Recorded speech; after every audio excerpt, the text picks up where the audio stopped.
Hi everybody, my name is Miss Powers and I'm so excited to be one of the second grade teachers at the elementary school next school year. I can't wait to meet all of your smiling faces in August, but for today we're going to be reading chapter 22 of our story Wish together. So if you want to open up to page 168, chapter 22.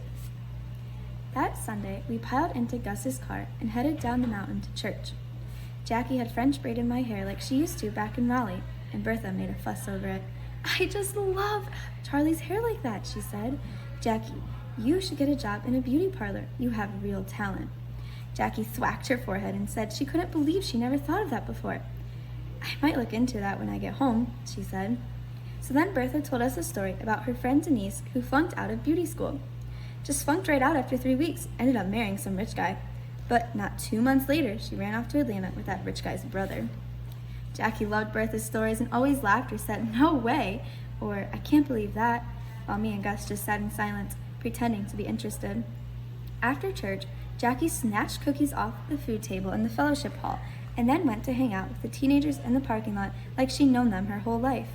How had Jackie and I turned out so different? I was sure she never worried one little bit whether or not anybody liked her. But then, of course, everybody did like her. So what was there to worry about? That afternoon, the Odoms came over to Gus and Bertha's for dinner. Bertha always made a big deal out of Sunday dinner, but with the Odoms coming, it was a regular feast. Jackie and I helped her set up some card tables out in the yard.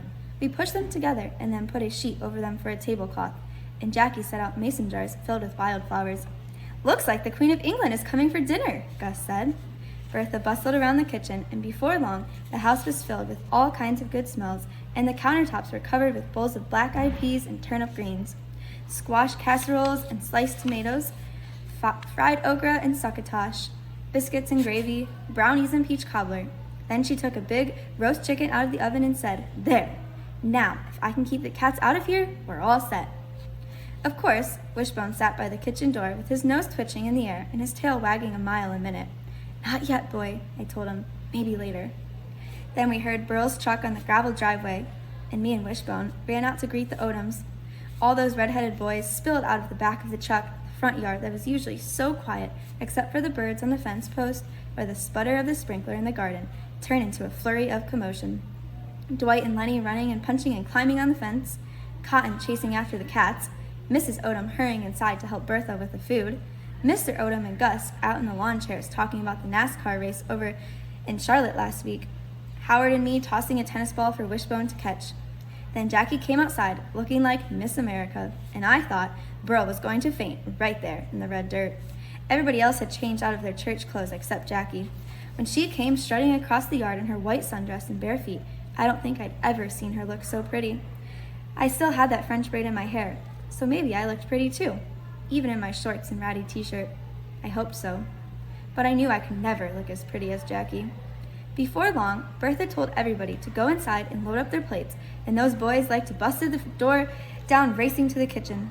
Then we sat at the card tables in the yard and held hands while Mr. Odom said the blessing. Gus and Bertha weren't the blessing type, but I guess they did it to be nice to their company. Mr. Odom sure had a lot of stuff to be thankful for. Everything from this beautiful day to those turnip greens.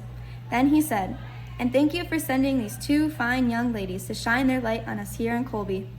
I knew I was supposed to have my eyes closed, but I took a peek and there was Jackie grinning and winking at me. As soon as we all said aloud, "Amen," everybody dove into their food like there was no tomorrow. Mrs. Odom and Bertha kept running back into the kitchen to bring out more tomatoes or succotash, while Jackie poured sweet tea and Gus shooed cats away. Wishbone sat by Cotton hoping he'd drop a chicken leg. By the time Bertha brought out dessert, everybody was rubbing their stomachs and saying how they couldn't possibly eat another bite. Except, well, maybe just a little of that peach cobbler. Cotton leaned across the table to grab a brownie and said, "Hey, look, the Wishbone!" Sure enough, right there on that greasy platter was the chicken Wishbone. Of course, my dog Wishbone heard his name and ran over to Cotton, probably thinking he was about to get something good to eat. "Who wants to pull the Wishbone with me?" Cotton said. Dwight jumped up. "Me!" he said. "No!" I hollered, pushing Dwight out of the way. "It has to be me!"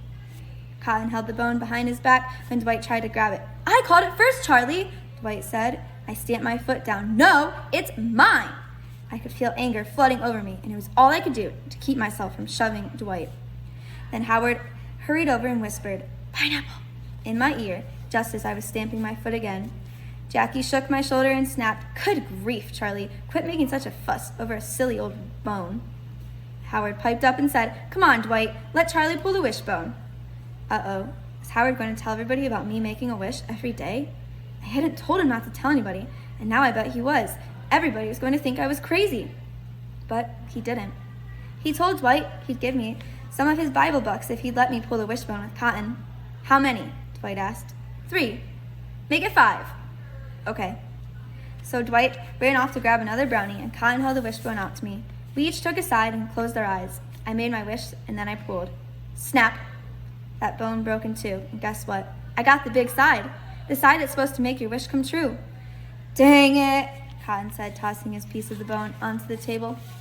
Before I had a chance to thank Howard for helping me like that, Mr. Odom announced that it was time for them to go, and they piled back into Burl's truck. I knew I should have joined Jackie and helped Bertha clean up in the kitchen, but instead, I sat out in the yard with my arm around Wishbone and watched that truck bounce up the gravel driveway, loaded with all those good-hearted Odoms. When they turned onto the road, I hollered, "Thank you!" I figured Howard probably wouldn't hear me, but then I saw him give me a thumbs up before the truck disappeared from sight.